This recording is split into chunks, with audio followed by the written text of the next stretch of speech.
اور جانیے کیسے اللہ پاک اپنی مخلوق کو روز روزی پہنچاتا ہے، اور جانیے کیسے اللہ پاک اپنی تمام مخلوق کو روز کھانا کھلاتا ہے۔ لیکن ویڈیو شروع کرنے سے پہلے کمنٹس میں سبحان اللہ ضرور لکھ دیجیے گا۔ اس جہان میں اللہ تعالیٰ نے بہت سے پیغمبروں کو بھیجا ہے۔ حضرت سلیمان علیہ السلام بھی ان میں سے ایک مقرر کردہ نبی اور بادشاہ ہیں۔ اللہ تعالیٰ نے حضرت سلیمان علیہ السلام کو دنیا میں حکومت اور سلطنت عطا فرمائی اور بہت سارے معجزات بھی عطا کیے۔ مثال کے طور پر وہ جانوروں کی زبان سمجھ لیتے تھے، ہوا پر ان کا اختیار تھا، ان کا تخت ہوا میں اڑا کرتا تھا، یعنی وہ صبح شام میں اتنی دوری طے کر لیا کرتے تھے جو ایک مہینے میں پوری ہوتی ہو۔ حضرت سلیمان علیہ السلام کی حکومت صرف انسانوں پر ہی نہیں بلکہ تمام مخلوق، جنات، حیوانات، پرندے سب ان کے تابع تھے۔ حضرت سلیمان علیہ السلام نے ایک دن اللہ پاک سے دعا کی کہ مجھے ایسی سلطنت عطا فرما جو میرے بعد کسی کو بھی نصیب نہ ہو۔ اس لیے اللہ پاک نے آپ کو ایسی بادشاہت عطا فرمائی جو آپ سے پہلے کسی کو نہ ملی اور نہ قیامت تک کسی اور کو نصیب ہوگی۔ جب حضرت سلیمان علیہ السلام نے دیکھا کہ اللہ نے ان کے لیے دنیا کو وسیع کر دیا ہے اور اتنی ساری چیزوں پر ان کو قدرت دی ہے، تو ایک دفعہ ان کے دل میں خیال آیا کہ کیوں نہ میں تمام مخلوق کو کھانا کھلاؤں۔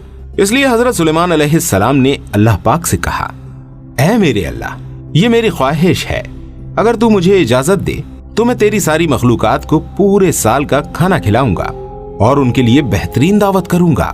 اللہ نے ان پر وحی بھیجی اور فرمایا، سلیمان تو اس کام پر بالکل قدرت نہیں رکھتا۔ سلیمان علیہ السلام نے کہا، میرے پیارے رب، تو نے مجھے بہت نعمتیں دی ہیں، تیری عنایت سے میرے پاس بہت کچھ ہے، کیا میں صرف ایک مہینے کے لیے ان مخلوق کو کھانا نہیں کھلا سکتا؟ اللہ نے وہی فرمائی، سلیمان میں سب کی روزی پہنچاتا ہوں، میری مخلوق تو بے انتہا ہے، اس لیے سب کو تم نہیں کھلا سکتے۔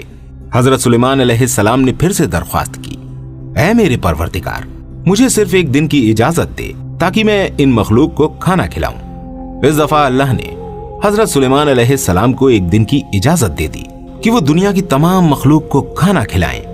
حضرت سلیمان علیہ السلام نے تمام جنات اور انسانوں کو حکم دیا کہ وہ زمین پر موجود تمام حلال چیزیں جمع کریں، یعنی بھیڑ، بکریاں، مرغیاں اور جو چیزیں کھائی جاتی ہیں وہ، اور سبھی طرح کی سبزیاں اور پھل۔ اس لیے ان لوگوں نے ان تمام چیزوں کو حضرت سلیمان علیہ السلام کے سامنے پیش کر دیا۔ بڑی بڑی دیگیں تیار کی گئیں، پھر ان جانوروں کو اکٹھا کیا گیا، ان کو پکایا گیا، شوربہ تیار کیا گیا، ہر قسم کے پکوان اور کھانے بنائے گئے۔ حضرت سلیمان علیہ السلام کے فرمان پر دریا کے قریب ایک شاندار حویلی تیار کی گئی جو بہت ہی بڑی تھی، تاکہ جن مخلوق کو دعوت پر بلایا جائے وہ آرام سے اس حویلی میں آ سکیں۔ تقریباً 22,000 جانور پکائے گئے اور ان سے کئی دیگ کھانا بنا۔ یہ دیگیں جنات نے تیار کی تھیں اور انہیں چڑھانے کا حکم حضرت سلیمان علیہ السلام نے دیا تھا۔ انہوں نے ہوا کو حکم دیا کہ وہ کھانے پر چلتی رہے تاکہ کھانا خراب نہ ہو۔ آپ نے شربت اور مختلف قسم کے مشروبات کے تالاب بھی بنوائے۔ یہ بہترین دعوت کی تیاری مکمل ہونے میں تقریباً 1 سال لگ گیا۔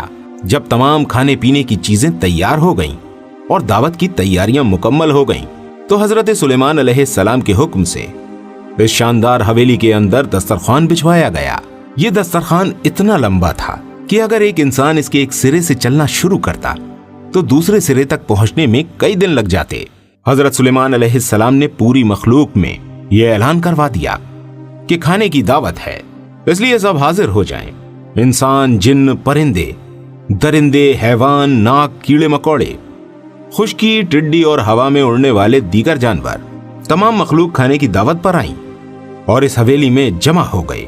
اب حضرت سلیمان علیہ السلام نے اللہ کی عظمت اور قدرت کو دیکھنے کے لیے تمام جمع شدہ مخلوق کا مشاہدہ کرنا چاہا، اس لیے آپ نے ہوا کو حکم دیا کہ وہ آپ کے تخت کو اٹھائے اور دریا کے اوپر ہوا میں لٹکائے، جس سے حضرت سلیمان علیہ السلام اپنی نظر سے اللہ کی قدرت کا مشاہدہ کر سکیں۔